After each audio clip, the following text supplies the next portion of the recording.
Assalamualaikum warahmatullahi wabarakatuh. Nama saya Arisa Fitriani, NRP 12 dari TO 6A. Di sini saya akan menjelaskan tentang definisi dan sejarah singkat SCADA yang pernah diberikan oleh salah satu dosen saya, yaitu Bapak Agus Kumaydi, pada mata kuliah SCADA maupun praktikum SCADA.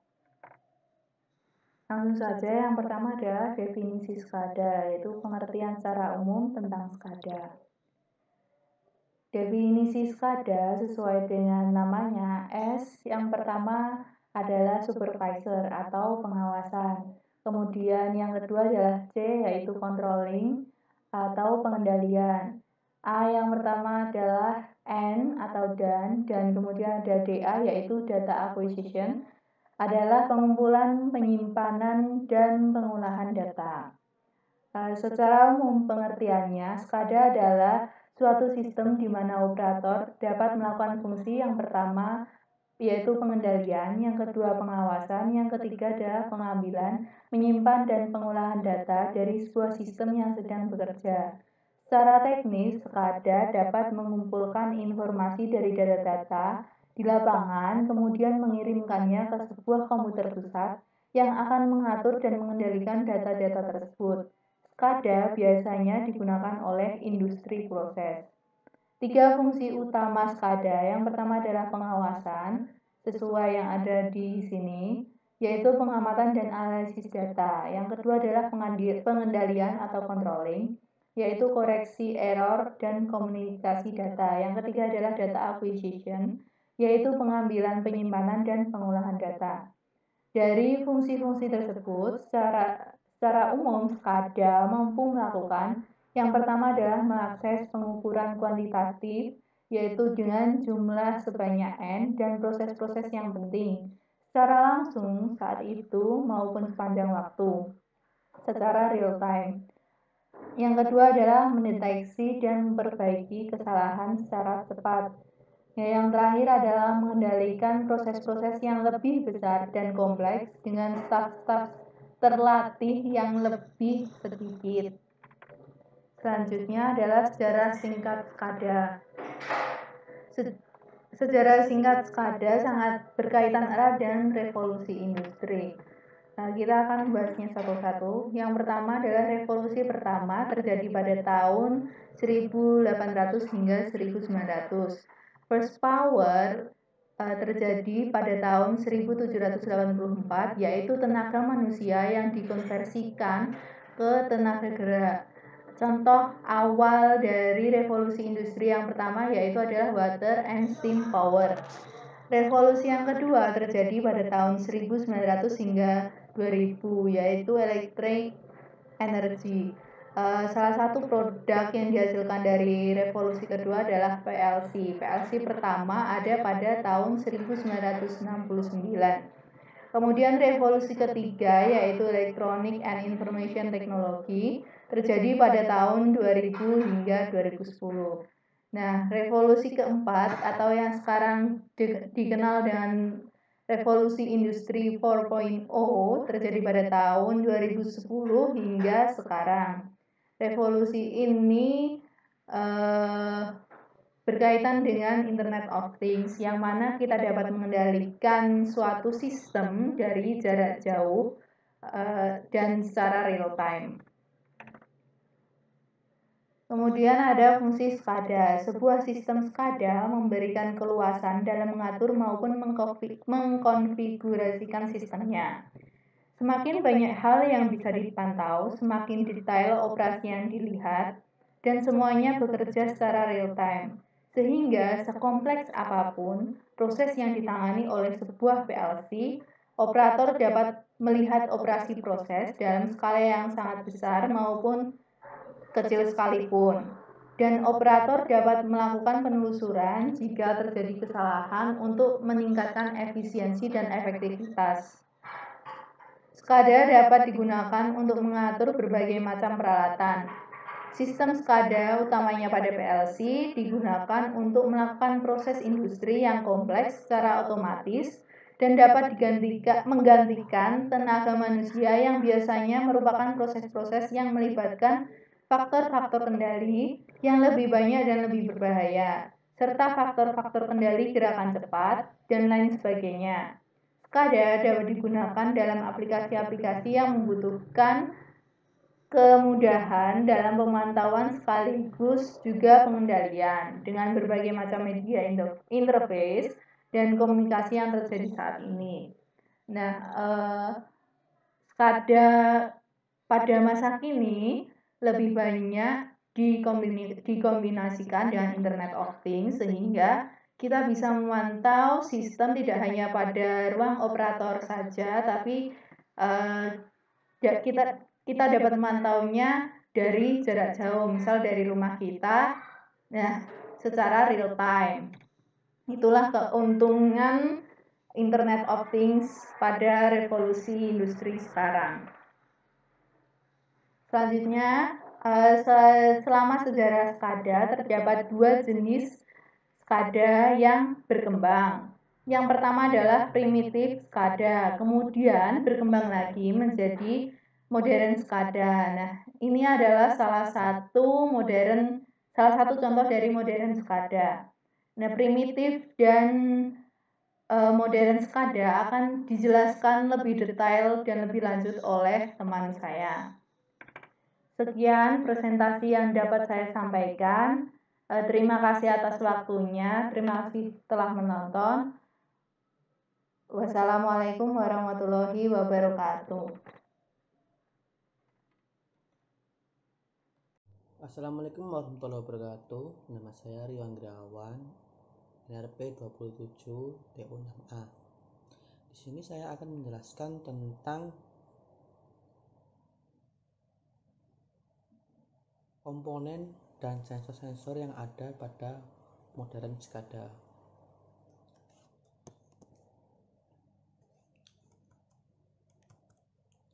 Komponen SCADA sendiri terdiri dari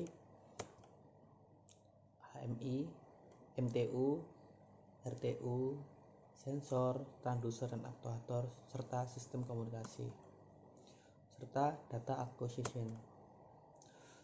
Komponen sederhana SCADA terdiri dari MTU, yaitu Master Terminal Unit, lalu RTU atau PLC atau Remote Terminal Unit, lalu yang terakhir Field Device.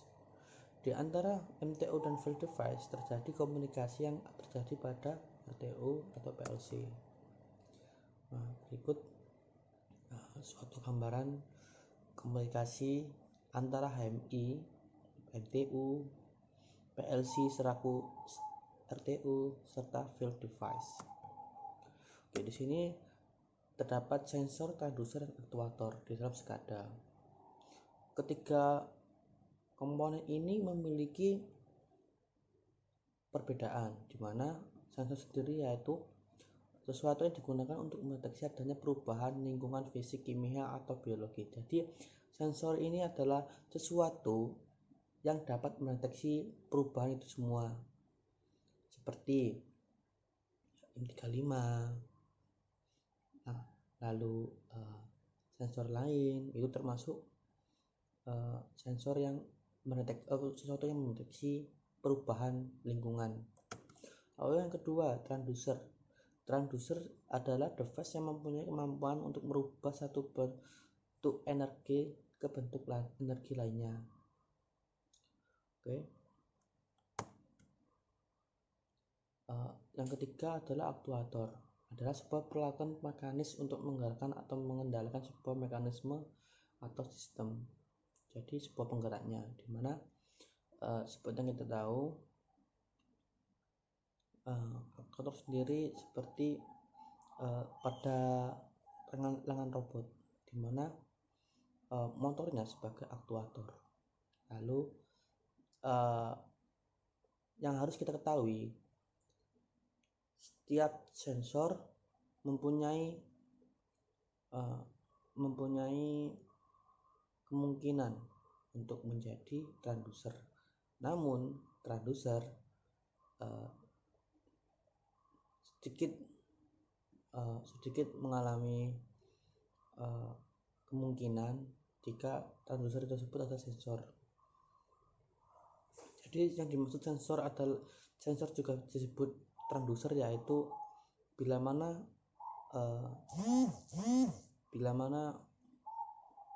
alat itu mendeteksi suatu perubahan lalu diuraikan menjadi energi lain, maka disebut juga transducer.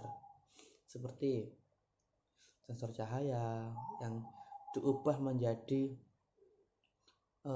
bilangan-bilangan yang dapat ditransformasikan menjadi listrik. Nah, itu juga termasuk sensor yang termasuk transducer. Oke, selanjutnya RTU, Remote Terminal Unit, adalah sebuah subsistem SCADA yang berfungsi sebagai terminal-terminal, semacam stasiun data, dari hasil pengukuran, pengendalian, pemantauan status dan lain-lain. Jadi RTO ini seperti terminal unit, stasiunnya atau tempat pemberhentian data sementara. Lalu RTO juga berfungsi menerjemahkan, mengkonversi, menghitung sinyal dari transducer seperti pengukuran arus listrik, flow, static pressure, differential pressure, temperatur, dan lain-lain. Jadi RTO ini selain menjadi tempat stasiun data, juga berfungsi sebagai pengkonversi data yang mana besaran fisik menjadi besaran yang dapat dibaca oleh komputer atau HMI. Itu termasuk fungsi dari RTU. Dan RTO sendiri, dari hasil pengukuran tersebut, hal yang dilakukan RTO adalah melakukan kendali. Jika merupakan sistem kendali, kemudian mentransmit data ke MTU atau Master Terminal Unit, atau langsung mentransmit ke MTU jika sistem RTU bukan untuk pengendalian atau controlling. Jadi yang dimaksud di sini adalah RTU berhak untuk memproses data tersebut lalu menyalurkannya ke MTU atau ke komputernya, atau langsung mentransmitnya hanya sebagai RTU sebagai jembatan saja, itu juga bisa, bukan sebagai controlling.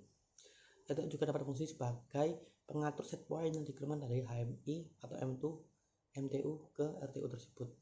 Jadi RTU sendiri yang dimaksudkan di sini yaitu dapat mengatur set point.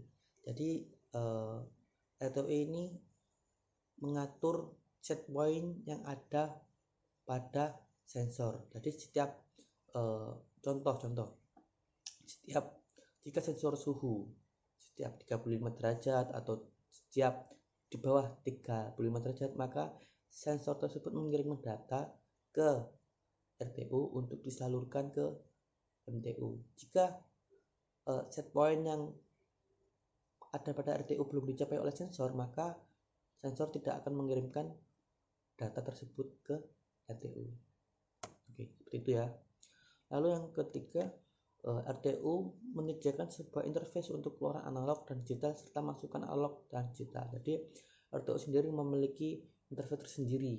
Jadi berbeda dengan interface yang ada pada HMI atau yang ada pada komputer. Lalu contoh RTU yaitu PLC ya. PLC ini bertugas untuk pengolahan atau pengambilan data dari transducer atau sensor transmitter yang juga memungkinkan untuk melakukan pengendalian pada sistem RTU. Tersebut misal yang digunakan untuk pengaturan bukaan valve.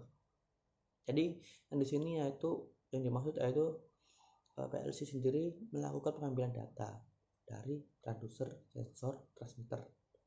Jadi seperti yang diketahui PLC kan ada banyak, PLC Omron, PLC Siemens, yang dimana di PLC sendiri itu terdapat tempat untuk sensor sebagai transducer atau sensor sebagai transducer atau transducer saja, sensor saja. Jadi sudah ada slot-slotnya yang ada di PLC tersebut. Jadi memudahkan untuk pengontrolan. Dan PLC sendiri yaitu singkatan dari Programmable Logic Controller, di mana programmable artinya dapat diprogram atau definisi lengkapnya yaitu dapat diprogram atau diubah sesuai dengan program yang diinginkan, kemudian menyimpan program tersebut pada memori. Oke. Yang kedua L atau logic, artinya bisa diproses input secara aritmatik atau mampu melakukan operasi matematika. Jadi pemrograman yang ada di PLC itu dapat diinput secara aritmatik atau dapat diproses secara aritmatik. Jadi bisa dimasukkan untuk bilangan-bilangan matematika. Kontrol artinya dapat dikontrol, mudah dikontrol dan dapat diganti-ganti. Nah, atau definisi terlengkapnya yaitu dapat mengendalikan dan mengatur suatu proses sehingga dapat menghasilkan output yang diinginkan. Seperti itu. Lalu PLC memiliki terminal konektor untuk saluran masukan seperti yang ada di gambar. Oke, jadi lihat. Lalu PLC sendiri adalah programmer memogram PLC untuk mentransfer set point yang seperti saya katakan tadi. PLC menyimpan set point, mampu menyimpan set point yang ada pada HMI, lalu disalurkan kepada panel kontrol untuk direalisasikan ke real plan pada industri. Keuntungan PLC daripada RTU lain yaitu ekonomis, fleksibel, kemudahan desain dan instalasi, lebih andal, kontrol yang canggih, serta mudah troubleshooting dan diagnostik.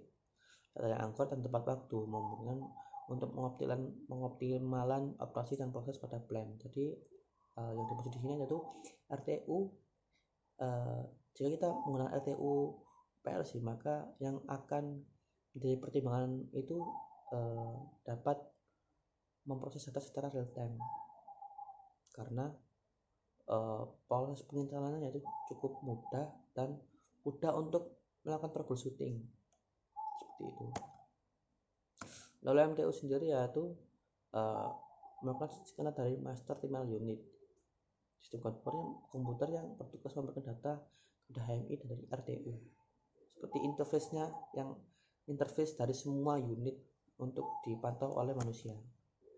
MTU ini bertugas untuk mengambil data dari setiap RTU jika RTU lebih dari satu untuk diterjemahkan dan diberikan ke HMI.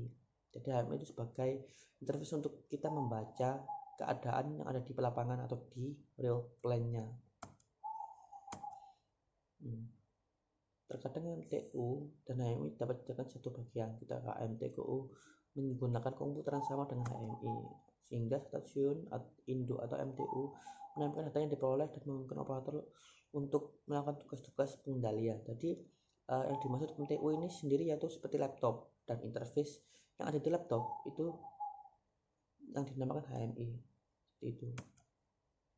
HMI adalah sistem dari SUSCADA yang proses menampilkan data dari hasil pengukuran di RTU ataupun menampilkan proses yang terjadi pada keseluruhan sistem.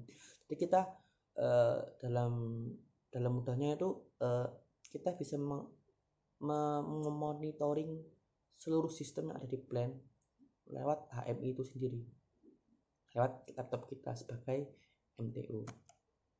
Lalu HMI juga merupakan sebuah software yang pada komputer berbasis grafis yang berfungsi untuk mempermudah pengawasan atau supervisory kepada sang operator. Jadi HMI itu yang saya sebutkan tadi seperti memudahkan kita dalam memonitoring sebuah plan yang sangat besar di industri.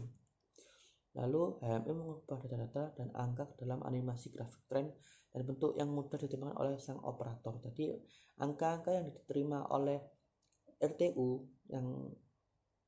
yang sudah diubah data yang diterima sensor lalu diubah oleh transducer sehingga ditransmitkan ke RTU untuk disalurkan lagi ke MTU. Itu sudah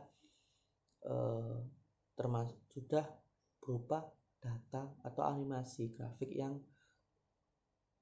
sangat interaktif di HMI atau Human Machine Interface, sehingga memudahkan kita untuk melakukan pengontrolan.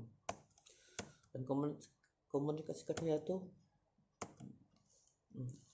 sistem komunikasi menyediakan jalur untuk antara MTU dan RTU. Sistem komunikasi ini dapat melalui kabel optik, radio, telepon, microwave, dan jaringan internet, bahkan mungkin satelit. Karena banyak sekali peluangnya untuk mengembangkan komunikasi SCADA. Dan komponen dari SCADA sendiri yaitu yang dengan optik adalah saluran transmisi atau jenis kabel yang terbuat dari kaca atau plastik yang sangat halus dan lebih kecil dari sehelai rambut, dan dapat digunakan untuk mentransmisikan sinyal cahaya dari suatu tempat ke tempat lain. Ini seperti yang sangat canggih ya, seperti terobosan baru di masa depan atau di masa yang sekarang mungkin sudah ada. Yang kedua adalah radio. Radio adalah teknologi yang digunakan untuk pengiriman sinyal dengan cara modulasi dan radiasi elektromagnetik atau gelombang elektromagnetik. Yang ketiga, microwave adalah gelombang elektromagnetik dengan frekuensi super tinggi, super high frekuensi, yaitu di atas 3 GHz atau 3 kali 10 pangkat 9 Hz. Oke, contoh komunikasi ada RS232, komunikasi serial one to one, RS45 one to many, switch telepon teknologi, jaringan telepon kabel, reset lens, internet, wireless. Nah, di sini saya jelaskan RS232 yang dimaksud komunikasi secara serial itu hanya untuk satu MTU dan satu RTU. Begitu. Tetapi berbeda dengan HRS485, di mana yang ada di sini yaitu one to many. Dalam artian satu MTU banyak RTU. Begitu. Jika kita menggunakan RS485, RS232 dan RS485 ini termasuk kabel, berupa kabel yang dapat disalurkan ke MTU kita atau laptop atau komputer kita. Gitu.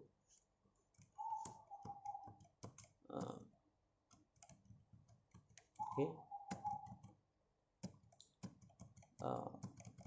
Saya rasa itu saja yang saya sampaikan, yang cukup saya sampaikan. Terima kasih atas perhatiannya. Wassalamualaikum warahmatullahi wabarakatuh. Terhubung secara global dengan menggunakan paket protokol internet atau IP atau TCP seperti itu. Kita masuk pada RTU atau Remote Terminal Unit. Pengertian dari RTU merupakan unit slave pada arsitektur master atau slave. Nah, ini hampir sama ya, seperti MTU tadi. RTU mengirimkan sinyal kontrol pada peralatan yang dikendalikan, mengambil data dari peralatan tersebut, dan mengirimkan data tersebut ke MTU.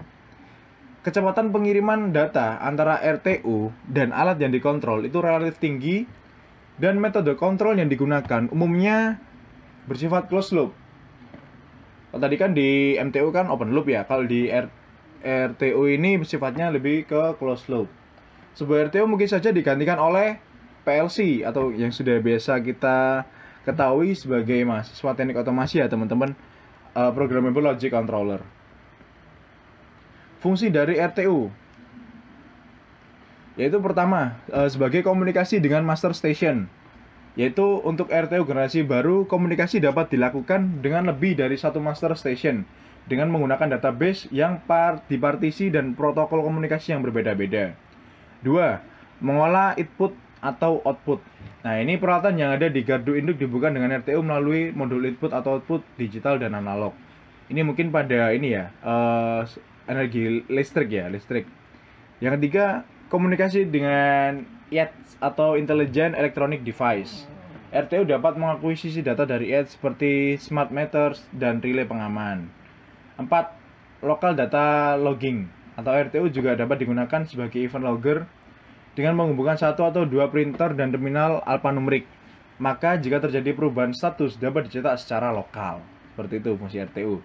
Yang terakhir yaitu bisa digunakan sebagai manajemen database. Pengguna RTU dapat melakukan konfigurasi sesuai dengan kebutuhan. Nah, konfigurasi tersebut dilakukan dengan menggunakan sistem database. Database tersebut kemudian di-loading ke RTU dan disimpan pada RAM. Jenis-jenis RTU. Di sini saya memberikan 4 ya. Pertama yaitu RTU simple, ya RTU yang hanya mengumpulkan data dari gardu induk kemudian data tersebut dikirim ke master station. Kedua, RTU konsentrator atau RTU yang berfungsi mengumpulkan data dari RTU satelit atau dari simpel tadi di bawahnya dan mengumpulkan data langsung dari gardu induk lewat modul I/O (input output) yang dimilikinya untuk dikirimkan ke master station.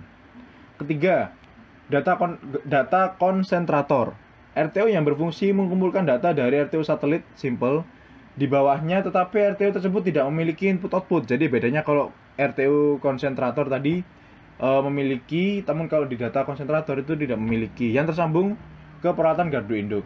Dan yang terakhir yaitu ada RTU automation. RTU yang memiliki fungsi automation seperti programmable logic controller, di mana RTU ini tersambung ke peralatan IET dan yang memiliki program auto tamis. Jika dipenuhi kondisi tertentu, maka RTU tersebut akan melakukan parental control secara otomatis, misalnya untuk fungsi load, shading, ataupun interlock. Nah, beberapa kelebihan PLC dibanding RTU ya lah. Jadi tadi pada poin keempat, RTU automation ini disebutkan bahwa memiliki fungsi automation seperti PLC ya.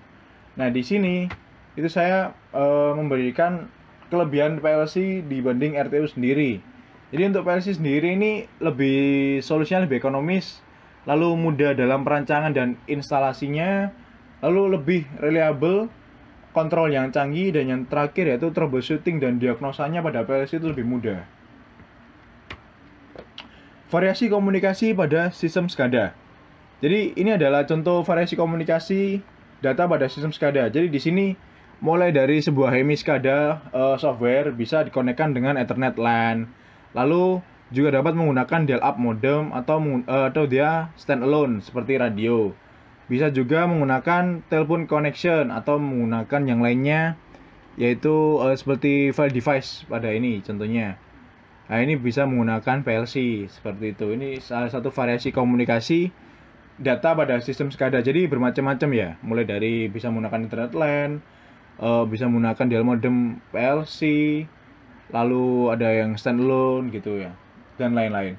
Sedangkan untuk file device sendiri itu menurut Handi Wicaksono merupakan plan di lapangan yang terdiri dari objek yang memiliki berbagai sensor dan aktuator. Nilai sensor dan aktuator inilah yang umumnya diawasi dan dikendalikan supaya objek dengan yang diinginkan pengguna. Seperti itu. Baik, terima kasih. Itu adalah penjelasan dari saya mengenai MTU atau Master Terminal Unit dan RTU atau Remote Terminal Unit. Mohon maaf apabila masih banyak kekurangan dalam penyampaian saya ataupun presentasi saya pada PPT kali ini. Kurang lebihnya saya mohon maaf. Wabillahi taufik walhidayah, warido walinaya. Wassalamualaikum warahmatullahi wabarakatuh. Assalamualaikum warahmatullahi wabarakatuh. Perkenalkan, saya Muhammad Aliwi dari TO6A NRB 11. Nah, di sini saya kebagian untuk menjelaskan tentang komunikasi dan software SCADA. Nah, apa itu SCADA? SCADA sendiri yaitu suatu metode dalam sistem pengendalian di mana operator dapat melakukan fungsi pengendalian, controlling, pengawasan atau supervisory, dan pengambilan serta perekaman data atau data acquisition dari sebuah sistem yang sedang bekerja. Nah, komunikasi pada SCADA sendiri yaitu sistem komunikasi yang menyediakan jalur untuk komunikasi antara MTU dan ETU. Nah, sistem komunikasi ini dapat digunakan melalui kabel, serat optik, radio, telepon, microwave, jaringan internet, dan bahkan mungkin satelit. Nah, contoh komunikasi pada SCADA sendiri ada beberapa. Yang pertama yaitu RS232. Nah, di sini menggunakan protokol komunikasi secara serial atau one to one. Jadi tidak bisa antar banyak PLC, jadi hanya satu PLC dengan satu PLC yang lain. Nah, yang kedua yaitu RS485, yaitu one to many. Jadi dia bisa hubungan antara RTU 1 dengan MTU 1 dengan RTU yang lain. Kemudian ada switched telepon network. Nah, tipe komunikasi ini yaitu jaringan telepon tetap dengan kabel. Nah, yang keempat yaitu leased line atau koneksi telepon permanen antara dua titik. Nah, yang kelima yaitu dengan internet, dan yang terakhir yaitu dengan wireless LAN atau Ethernet. Nah, komponen komunikasi pada SCADA sendiri ada 3, yaitu serat optik, radio, dan microwave. Nah, pada serat optik sendiri yaitu saluran transmisi atau sejenis kabel yang terbuat dari kaca atau plastik yang sangat halus dan lebih kecil dari selai rambut dan dapat digunakan untuk mentransmisikan sinyal cahaya dari suatu tempat ke tempat yang lain. Kemudian radio sendiri yaitu teknologi yang digunakan untuk pengiriman sinyal dengan cara modulasi dan radiasi elektromagnetik atau gelombang elektromagnetik. Nah, yang terakhir yaitu microwave. Nah, dia itu adalah gelombang elektromagnetik dengan frekuensi super tinggi atau super high frekuensi, yaitu di atas 3 GHz atau 3 kali 109 Hz. Nah, masuk ke software SCADA sendiri. Perkembangan SCADA sendiri cukup pesat hingga banyak bermunculan bagi merek atau software SCADA. Nah, di sini saya sebutkan beberapa yang sering dipakai. Yang pertama yaitu Wonderware. Nah, di sini Wonderware ini bisa digunakan untuk banyak merek SCADA. Yang kedua yaitu Illusion Agency, yang ketiga Skitech, yang keempat itu Vigio Citec, untuk PLC mereknya Schneider. Nah, yang kelima ada IFIC mereknya GE, dan keenam Semplici mereknya GE. Juga ada Intellusion WinCC. Kemudian ada RSView punyanya Alan Bradley, dan yang terakhir ada WinCC punyanya Siemens. Nah, dalam software SCADA sendiri kita dapat menggunakan apa saja yang di dalam fiturnya. Di sini ada 11 fitur yang penting yang harus kita ketahui. Yang pertama yaitu Human Machine Interface, dan ada Graphic Display, dan yang ketiga ada Alarm, keempat ada Trend, 5 ada RTU atau PLC Interface, 6 ada Scalability atau Expansibility, yang ketujuh Access to Data, 8 Database, 9 Networking, 10 Fault Tolerance and Redundancy, dan yang terakhir yaitu Client or Server Distributed Processing. Nah, mungkin itu saja yang bisa saya sampaikan. Kurang lebihnya saya mohon maaf. Demikian, assalamualaikum warahmatullahi wabarakatuh. Assalamualaikum warahmatullahi wabarakatuh. Perkenalkan, nama saya Gunanza Wijaksana. Di sini saya akan mereview sedikit materi mengenai SCADA. Lebih tepatnya, saya akan mereview materi mengenai komponen, perkembangan, dan jenis-jenis SCADA.